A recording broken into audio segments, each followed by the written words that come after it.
용감한 토크쇼 직설 시작합니다. 9.7 대책에도 집값이 오를 것이라는 기대감 좀처럼 꺾이지 않고 있습니다. 정부가 대출을 조이고 공급을 늘리겠다고 했지만 집값 기대 심리 2달째 상승한 건데요. 여기에다가 한국은행의 기준금리 인하 가능성도 집값 기대 심리를 키우고 있습니다. 이런 상황에서 정부가 주거 안정을 위해서 꺼낼 수 있는 카드가 있을지 지금부터 이야기 나눠보겠습니다. 함께해 주실 분들 소개해드리겠습니다.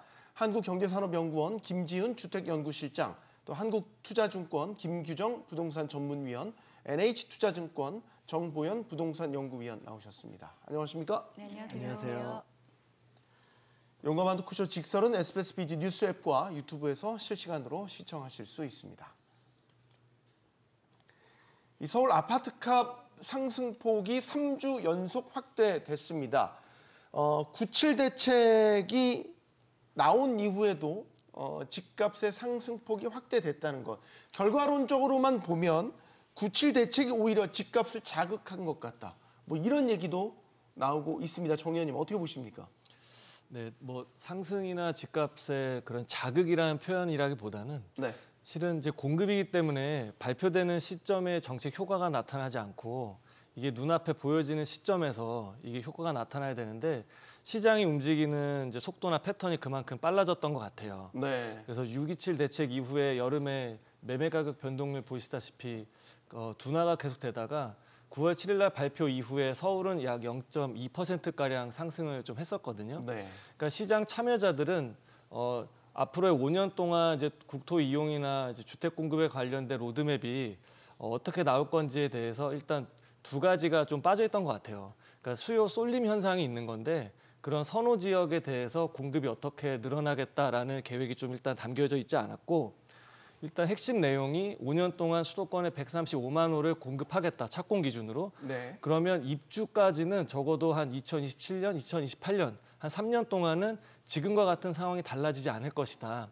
그러니까 한국은행에서 발표한 이제 CSI 그 지표를 보더라도 1년 후에 집값이 지금보다 더 상승할 거다라는 기대감이 있는데 집을 필요로 하는 수요자 입장에서 2025년 9월 현재 살 것인가 아니면은 1년 뒤, 2년 뒤에 살 것인가라고 했을 때 우호적인 어떤 가격 환경이 조성되지 않고 오히려 더 저렇게 112포인트까지 나오고 있는 것처럼 상승할 것이다라는 어떤 불안감 때문에 정책 발표 이후에 다시 매수세로 좀 나타났고, 이게 일부 그 한강벨트 중심으로 더 크게 나타난 것으로 좀 보여지고 있습니다.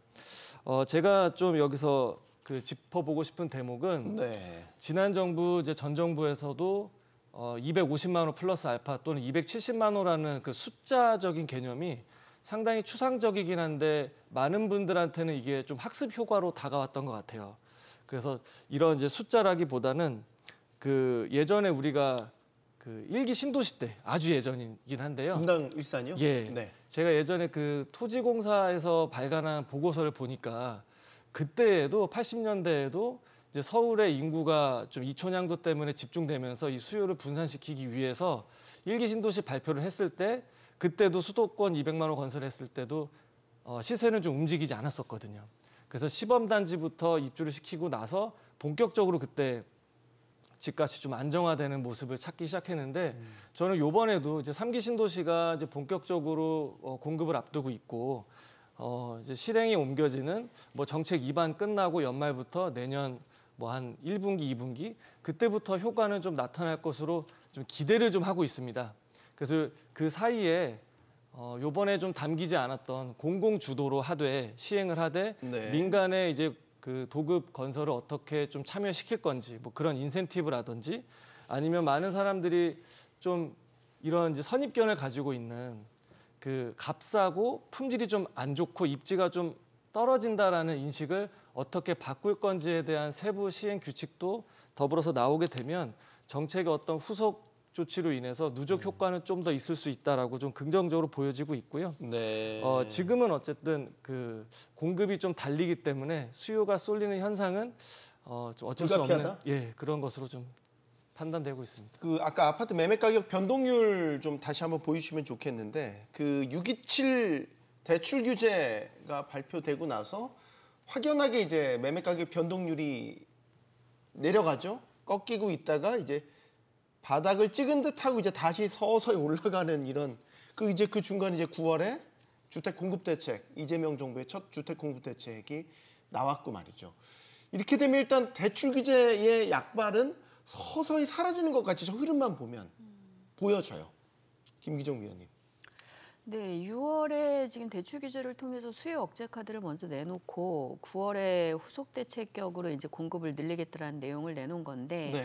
실질적으로 6월 대책 직후에 상승 변동률이 좀 둔화되는 양상이 있긴 했지만 네. 기대만큼 실제로 거래 가격이나 시세가 크게 하락됐다고 보여지진 않고요. 이전의 대출 규제나 수요 억제책에 비해서도 하락 조정 폭이 크지는 않았다고 보여집니다. 그리고 한 달여 만에 다시 8월부터는 규제 중심 지역 외에 이제 상대적으로 추가 상승 여력이 있는 지역으로 수요자들이 좀 눈을 돌리면서 거래 흐름이 좀 다른 지역으로 옮겨가는 양상들도 좀 보이고 있는 상황이고 네. 8월, 9월 주간 한국부동산원의 변동률이 다시 오르는 모습들이 조금 보이고 있거든요. 네. 여기에 이제 9월 대책 자체가 뭐 착공 기준의 물량 제시라던가 LH 공공주도의 시행사업 도입이라던가 좀 다른 부분이 있긴 했지만 공급을 획기적으로 늘릴 수 있을까라는 이런 수요자들의 기대 심리를 완전히 충족시키지는 못하면서 다시 상승에 대한 우려 심리가 시장에서는 더 형성되고 있는 것 같습니다. 실제로 최근에 서울 아파트 시장 흐름을 보면 뭐 확대되어 있는 유동성의 금리는 인하되는 국면에서 이제 상승 기대들이 있고 여기에 이제 수급에 대한 약간 불안감들이 깔려 있는 가운데 심리적으로 좀 추격 매수 또 지금 가격이 더 오를 것 같다라는 불안 심리가 결국에는 거래에 영향을 주고 있는 상황이거든요. 그런 것들이 별로 이제 두 번의 대책으로 획기적으로 조정되지는 못했다라고 좀 보여집니다. 근데 사실 이제 627 대출 규제가 어느 때보다 강력하다는 평가가 많았잖아요. 아예 주담대 상한을 6억 원으로 그냥 묶어버렸으니까 서울 안에 6억 원으로 묶인 대출을 가지고 집을 사는 게 쉽지 않을 거다. 실제 효과가 나타났었고.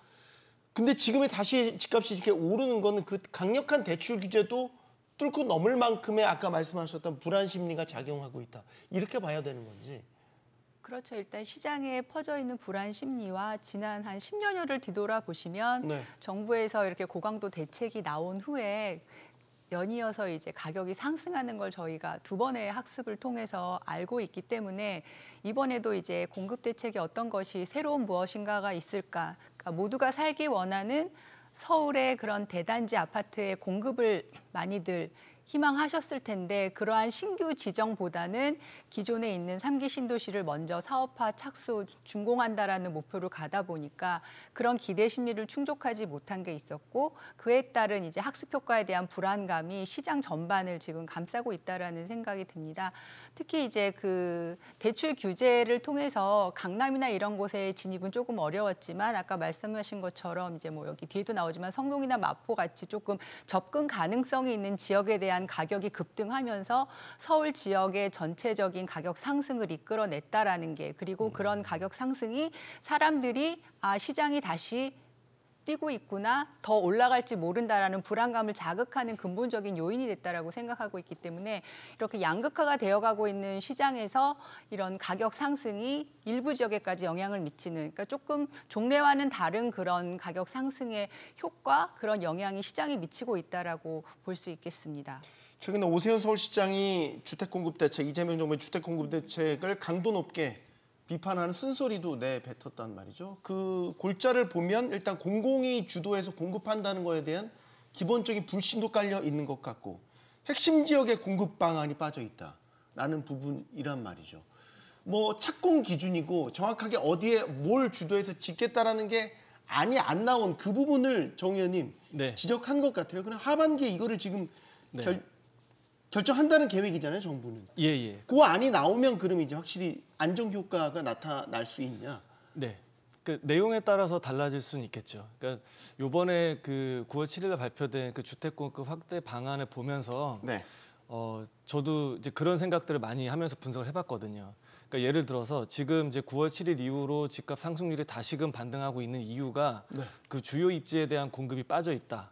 그 부족 계속될 거다라는 인식이 커진 건데, 그럼 예를 들어서 이번 97 그 발표에서 강남에다가 집을 뭐 5만 호를 더 짓겠습니다. 네네네. 뭐 아니면은 뭐 재건축 그런 정비 사업을 더 활성화시키겠습니다라고 하면 이것 또한 그 충분한 공급이라고 받아들이지 않고 좀 어떤 정비 사업에 대한 기대감으로 또 시그널이 잘못 참여자들한테 전달될 수도 있었을 거다라는 생각이 들어요. 그러니까 이렇게 발표를 해도 저렇게 발표를 해도 좀 그 집값을 한번 이렇게 거시적으로 뭐 금리 인하 기조에서 상승 사이클을 탄 집값을 잡기는 어려웠을 거라 생각이 되는데, 요번에 이제 그 하반기 때 나올 대책에 대해서 두 가지, 그러니까 공공에 대한 어떤 품질과 입지에 대한 거, 그리고 민간을 어쨌든 그 시행 주체인 민간을 가지고서 동력을 만들어야 되는 거기에 대한 어떤 그 메리트 부분, 그리고 어디에다가 공급을 할 것이냐, 이 두 가지가 그 아무래도 시장에서 환영받을지 아니면은 또다시 한 번 더 그 상승의 어떤 그 불쏘시개로 작용할지는 좀 지켜봐야 할 것으로 생각이 됩니다. 김규정 위원님은 어떻게 보세요? 그러니까 지금 하반기에 그 단지 지역 이런 것들이 이제 위원회에서 선정해서 발표하겠다는 계획이더라고요. 이런 게 그럼 확정이 되면 효과가 좀 있겠냐? 주택 공급에 대한 불안 심리가 좀 잦아들겠냐? 아까 말씀하셨던. 근데 지금 추가적으로 뭐 대상지가 구체화돼서 발표될 수 있는 곳들이 지금 뭐 속도를 내겠다고 한 3기 신도시나 뭐 1기 신도시 재건축 속도 부분이나 이런 것들을 빼면 그 지난 정부에 추가적으로 발표하기로 했던 그린벨트 해제 지역 한 3만 호 대상 부지 예상지라던가 아니면 유휴부지 같은 곳들 이제 소규모 아파트 공공주택 지을 수 있는 곳들의 뭐 대상지 확정, 그다음에 뭐 일부 발표가 되긴 했습니다만 노후된 공공임대 재건축이라던가 뭐 이런 것들 발표인데, 그런 것들 리스트가 조금 더 나오는 것으로 지금의 심리가 완전히 좀 안정될 수 있을까에 대해서는 좀 의구심이 많은 게 사실입니다. 일단 기저에는 인플레에 대응해서, 그러니까 돈의 가치가 떨어지는 것에 대응해서 투자를 계속 하고자 하는 시장의 이런 투자 심리가 계속 자극을 받고 있고, 국내에서는 상당 부분 그것이 이제 부동산 실물 자산 쪽으로 흘러가고 있는 상황이다 보니까 그 공급 계획이 나오는 것도 중요하긴 하고 영향도 있겠지만 그것만으로 확실히 시장이 안정감을 찾고 투자 심리가 억제되기는 좀 쉽지는 않을 거다라는 생각입니다.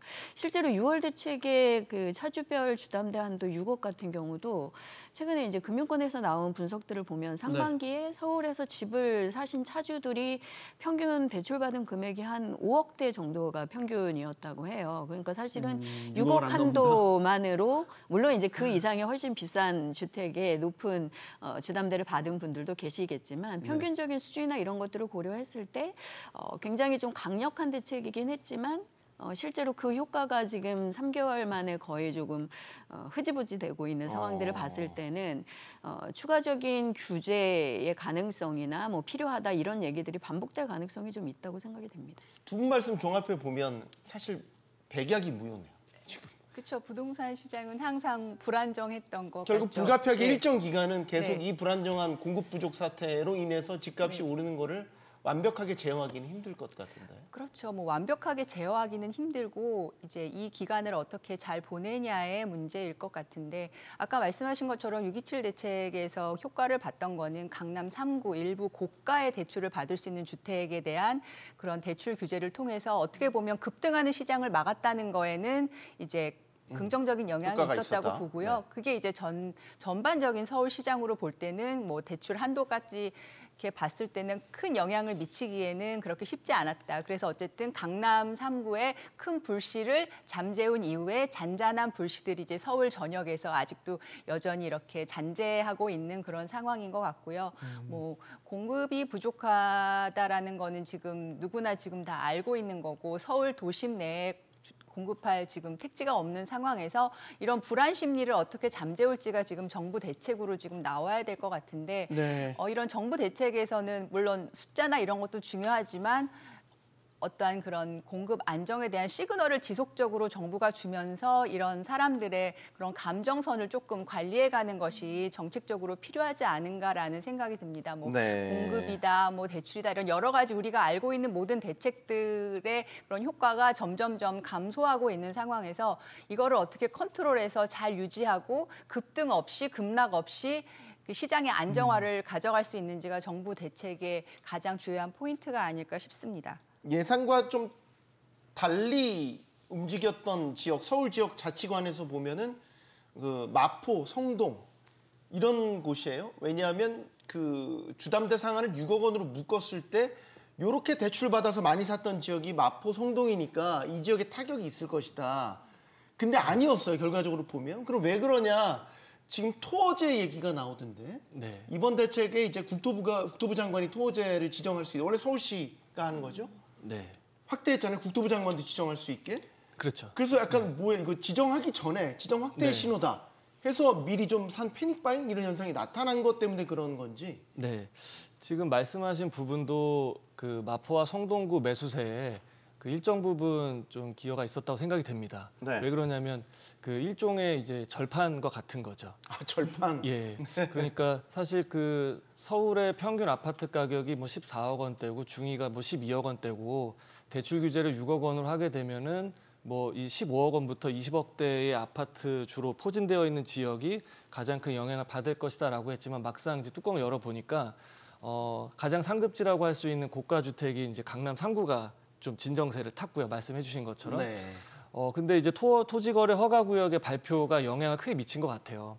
요번에 이제 97 대책과 함께 맞물려서 원래는 9월 30일 날로 종료가 되기로 했었던 그 4개 행정구가 내년 연말까지로 연장이 됐지 않습니까? 네. 그러면은 이제 그 다음 차급지로 시선들이 몰릴 수밖에 없는데 실제 실거주를 2년 동안 동반하지 않고 취득할 수 있는 그 다음 지역을 선정을 할 때 외부 수요가 접근할 수 있는 곳들이 뭐 나와 있는 뭐 마포, 성동이나 강동, 흑석이 동작이 될 텐데요.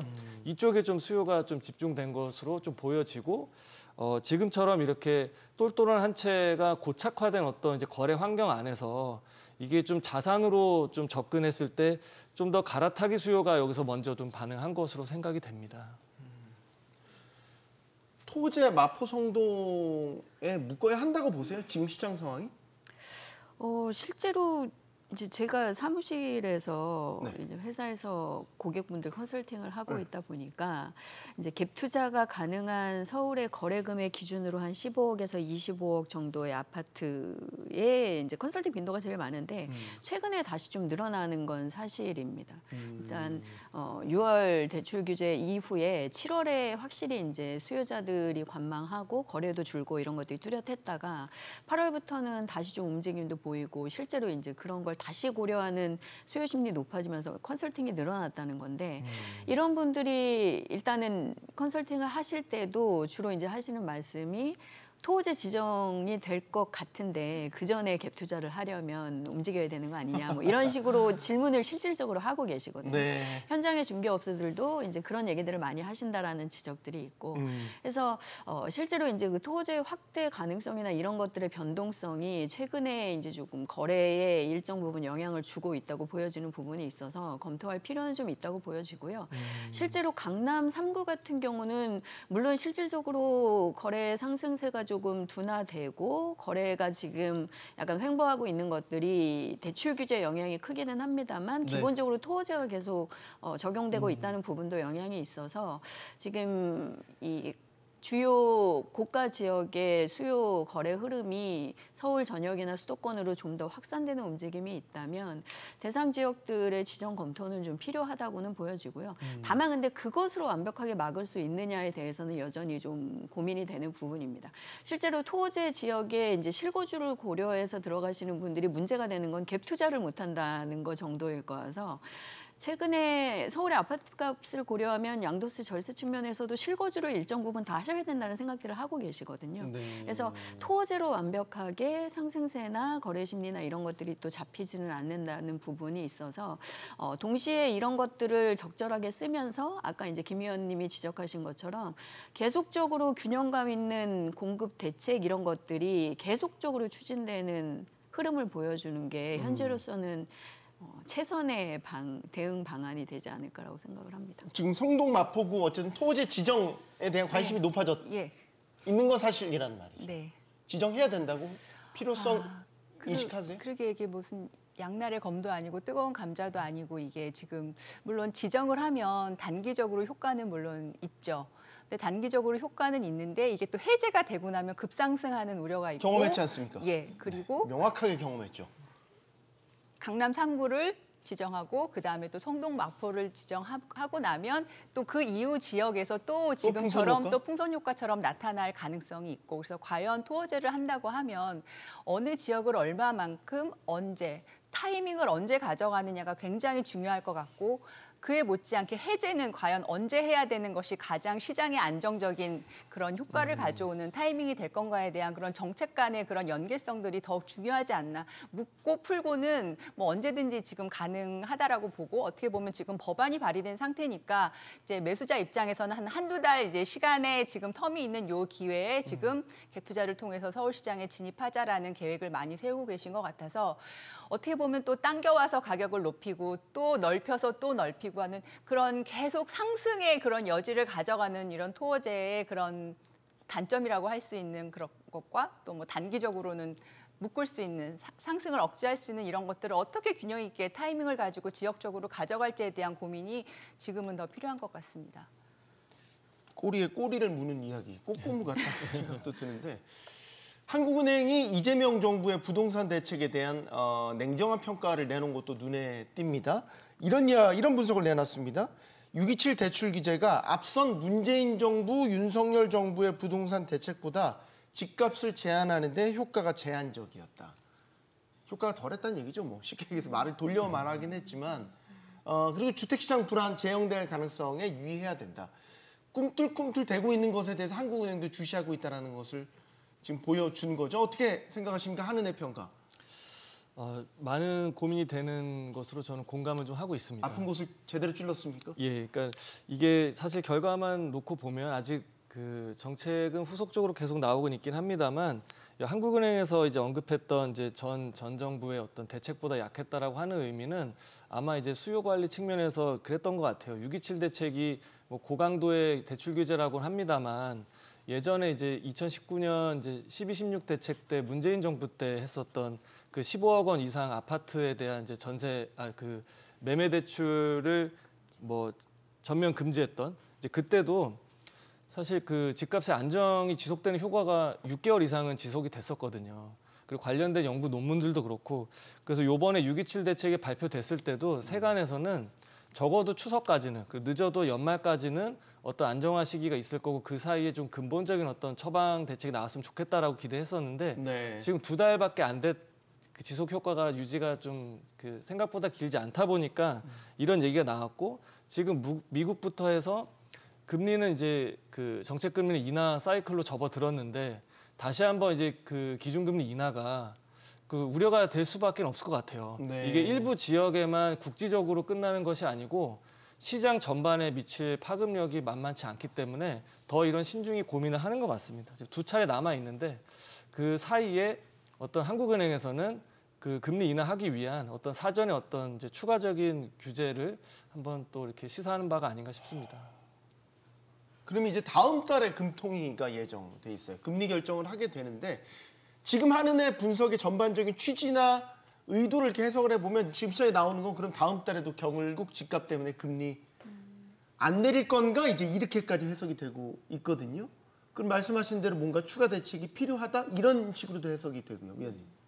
실제로 한은이 기준금리 인하 가능성을 두고 기준금리를 인하하게 된다면 그 전에 뭔가 수요 억제할 수 있는 추가 규제가 좀 필요하다라는 의견을 낸 것으로 알고 있거든요. 네. 그래서 실제로 금리가 지금 인하되는 국면에서 가격이 오를 거다라는 기대 심리나 이런 것들이 올라가는 상황이다 보니까 추가적인 규제나 이런 것들이 어느 정도 단기적인 효과를 낼 수는 있을 걸로 보여서 정부의 추가적인 규제가 나올 가능성이 좀 있다라고 보여지는데 문제는 사실상 좀 내놓을 수 있는 규제라는 게 뭐가 남았을까라는 부분에서는 다들 좀 고민이 많은 것 같습니다. 일단 대출 규제 부분도 뭐 LTV라던가 DSR이라던가 그다음에 뭐 한도 억제에 관련된 실질적인 뭐 금액 정하는 부분까지 뭐 많은 것을 좀 내놓은 상황이고 공급 대책도 뭐 후속적인 것이 나와야 되겠지만 일정 부분 내놓은 상황인데 현장에서는 뭐 서울시 같은 경우는 최근에 재건축이 조금 규제 완화와 활성화되면 줄어들면서 재건축을 중심으로 한 가격 상승도 있고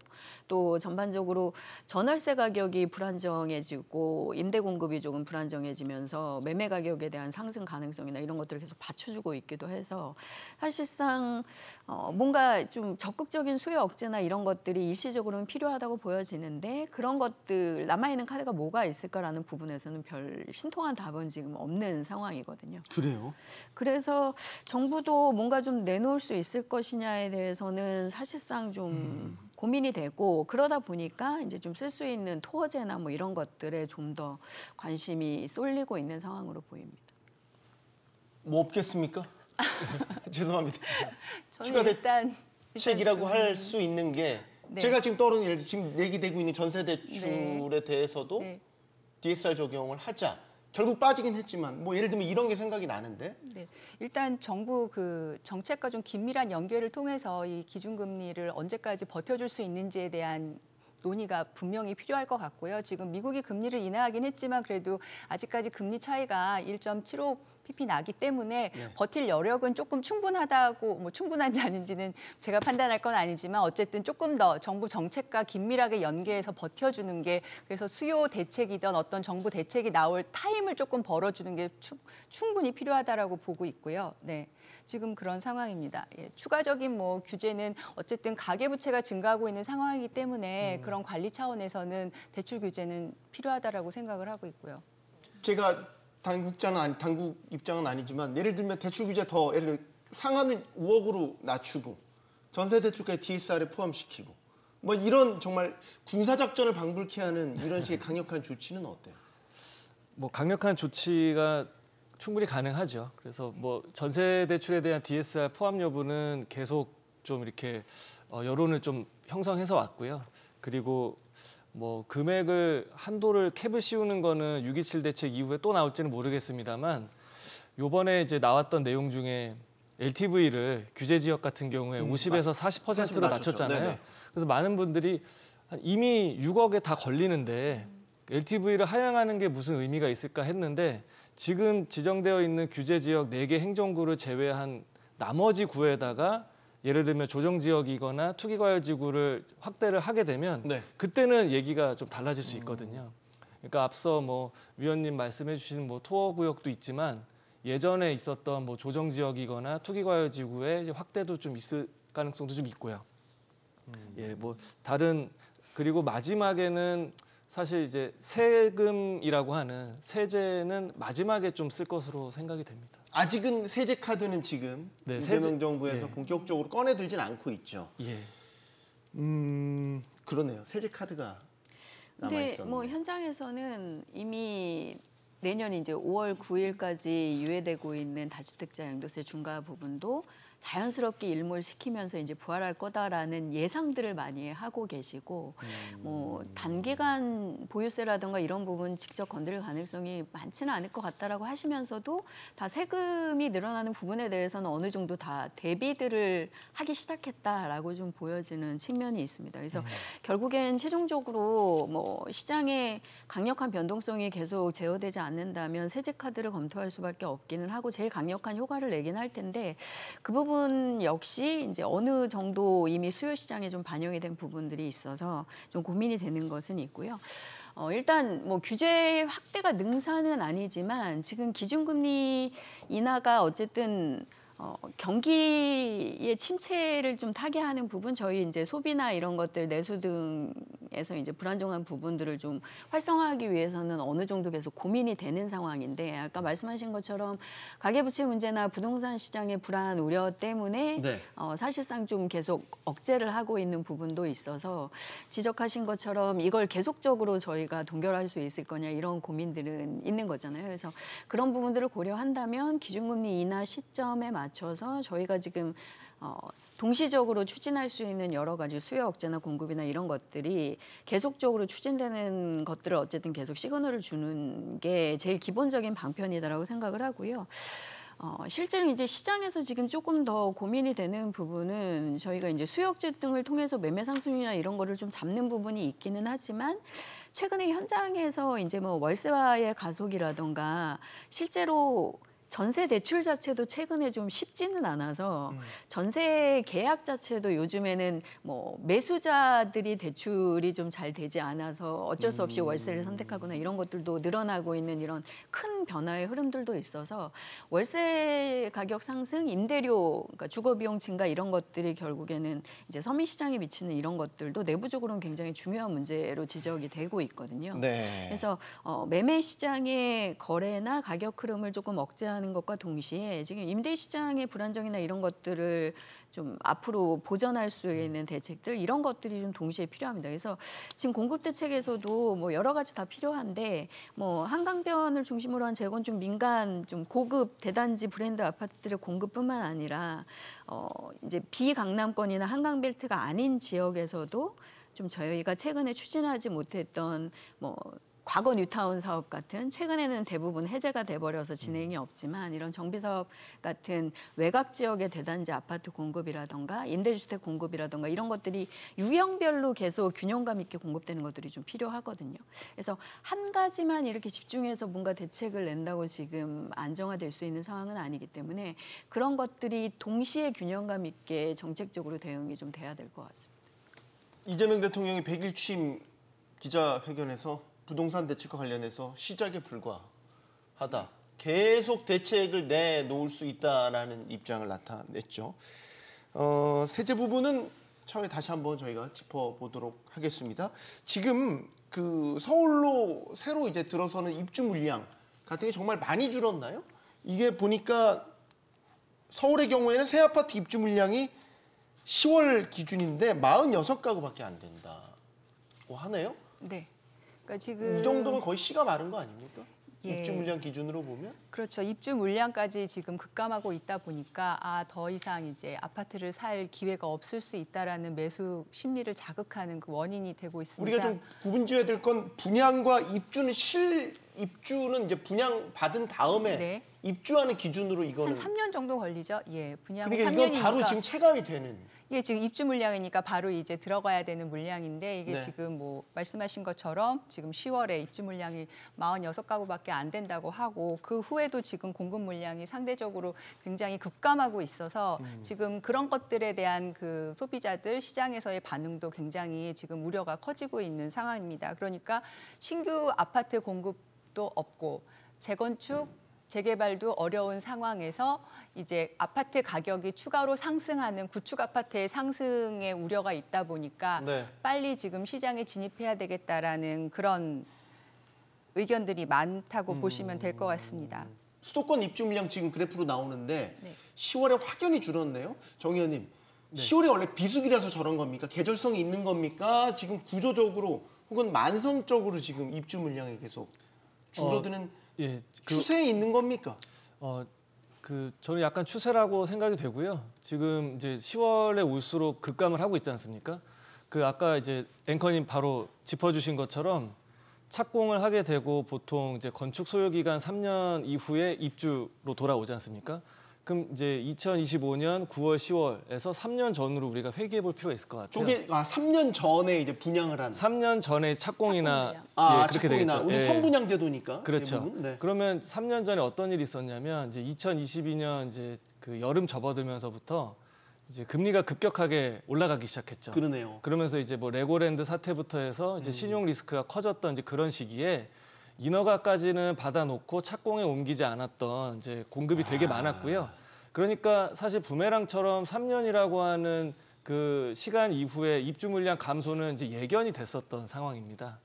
그러니까 제가 좀 추세적일 것이다라고 말씀드렸던 게 네. 서울은 뭐 신길동 일대에 뭐 46가구만 딱 입주를 한다고 하고 수도권에서는 보시다시피 뭐 7,000호도 채 안 되는 이제 가구가 새집 집들이를 하다 보니까 사람들의 심리가 불안할 수밖에 없는 거죠. 당분간은.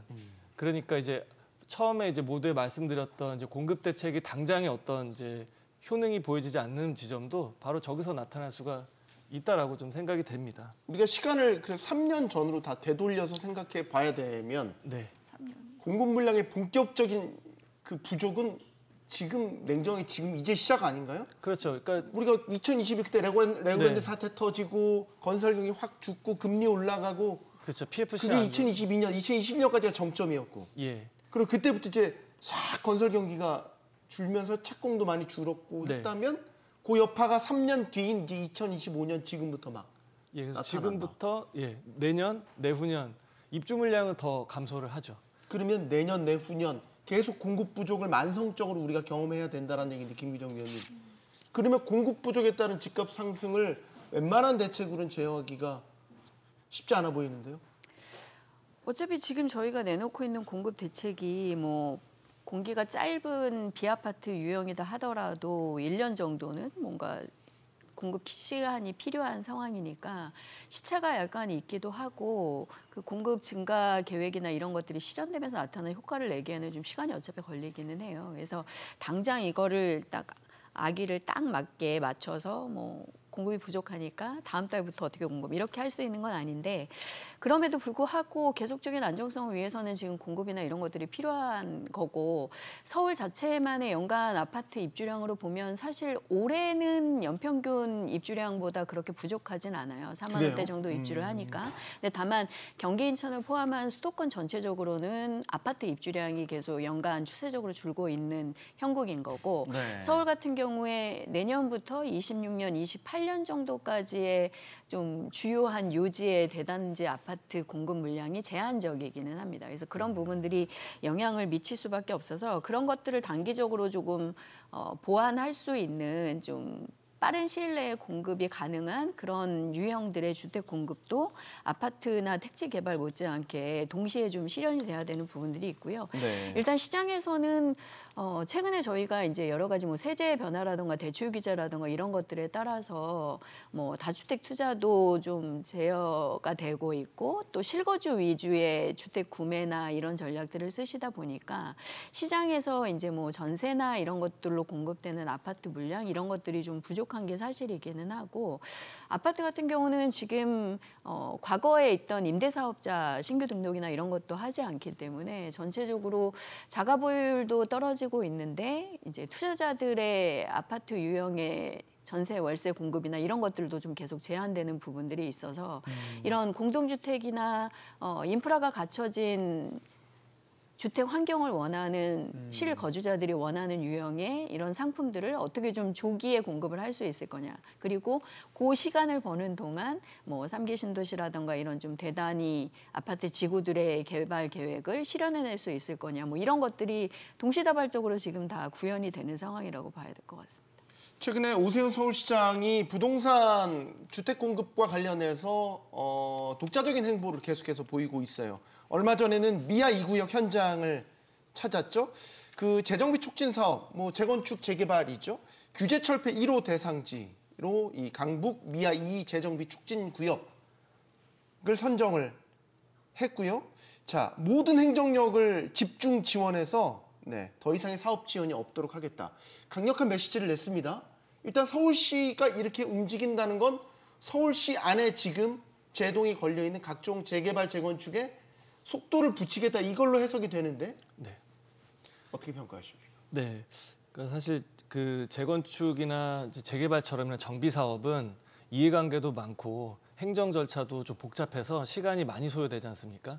그러니까 행정적인 절차도 간소화시켜주고 그리고 나아가서 그 시행 주체인 어떤 조합원들의 사업성을 높여서 더욱더 속도를 좀 단축시켜서 실질적인 공급 효과를 좀 낼 수 있게끔 해주겠다라고 하는 이제 그 신호탄으로 좀 판단이 되고 있고요. 이번에 미아 2구역 같은 경우가 그 기존의 어떤 이제 적용 용적률이 260%였었는데 이번에 310%로 50%가 늘어나면서 이제 추가 추정 분담금에 대한 이제 부담이 좀 많이 좀 줄어들었죠. 그러니까 이번에 이제 그 인터뷰를 한 거 보면 이제 그 조합원당 1억 원 정도가 감소를 했기 때문에 네. 사업에 좀 더 탄력을 받을 것이다라고 했는데 저는 이런 식의 특히나 또 지역이 미아 2구역이잖아요. 그러니까 강남 3구나 누구나 다 선호하는 뭐 한강벨트 지역이 아닌 어찌 보면 외곽 지역에서 이런 좀 역세권 중심의 그 정비 사업을 좀 활성화를 통해서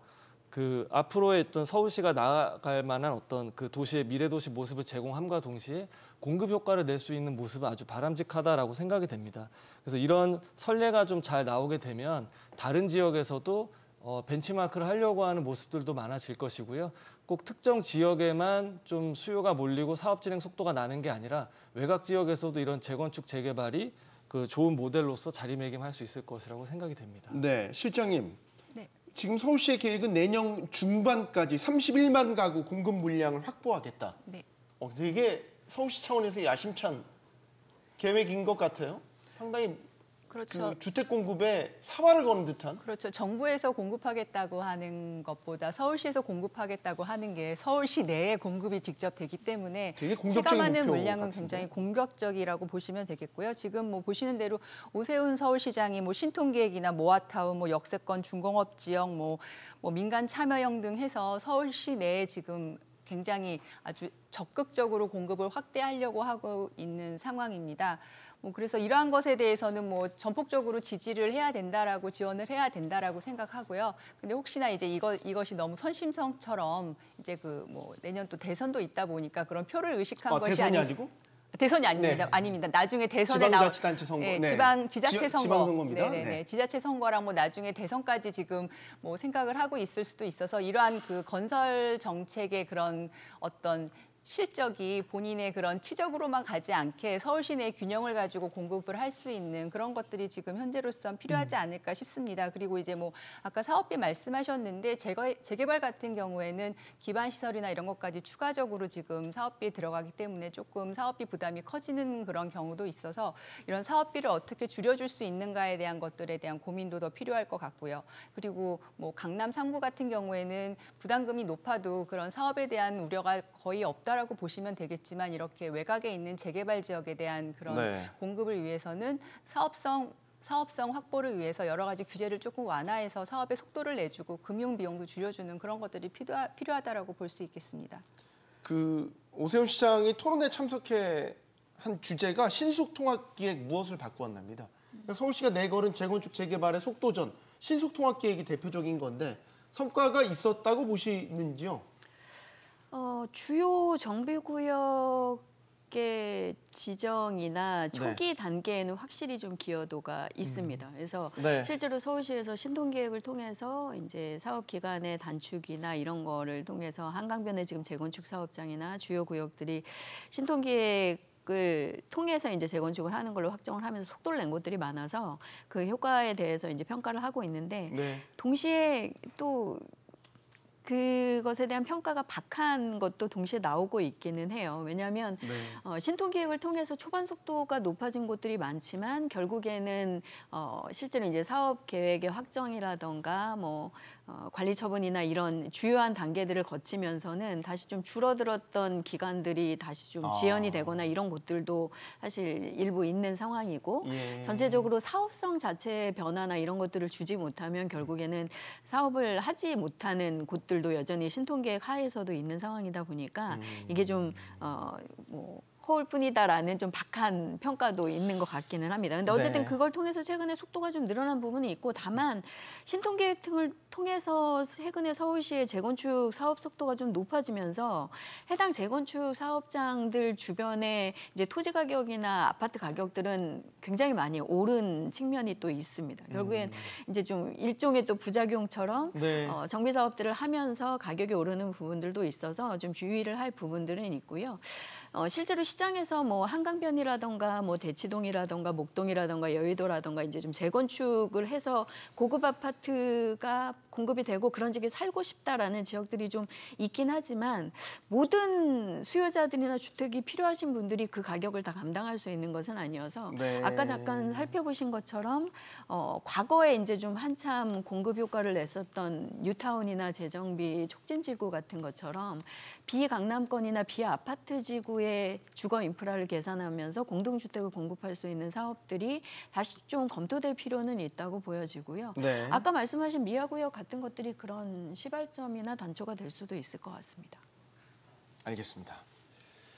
6.27 부동산 대책에 따른 서울 아파트 가격의 둔화 정도가 문재인 윤석열 정부의 주택시장 대책 발표 당시보다 제한적이다. 이재명 정부의 첫 부동산 대책에 대한 한국은행의 냉정한 평가입니다. 집값 때문에 다음 달 금리 다시 동결할 것이란 전망에도 힘이 실리고 있습니다. 경제를 정상 기조로 돌리는 데 있어 집값이 자꾸 발목을 잡는 형국인 것 같아 걱정입니다. 토론 마치겠습니다. 여기는 모든 경제가 모이는 SBS 비즈입니다. 시청해주신 여러분 고맙습니다.